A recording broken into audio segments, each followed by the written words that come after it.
Reason number 8, struggle in getting document requirements. Isa sa pinaka-challenging na bahagi ng pag-a-apply sa Canada ay ang mga requirements. Super strict at particular kasi sila sa pagdating sa education at work experience. Dapat talagang ma-assess nila ng maayos ang mga credentials mo para makasunod ka sa kanilang mga standards. Kailangan mo ng certificates of employment na parang proof na talagang may experience ka sa mga jobs mo.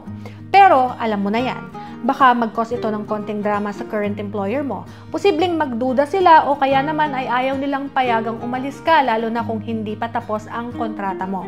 Ang hirap, di ba? Baka isipin pa nila na nagpa-plan ka ng umalis o kaya i-hold ka nila sa mga responsibilities mo.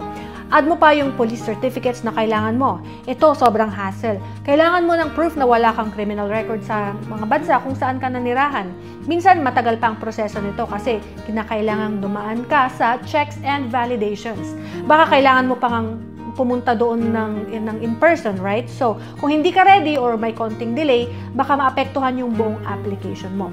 And of course, huwag kalimutan ang ECA or yung Educational Credentials Assessment. Kinakailangan mo ito para makuha ng tama at angkop na halaga ng education mo. Sa totoo lang, medyo pricey at matrabaho ang prosesong ito. Maghihintay ka pa ng ilang linggo o buwan para dito.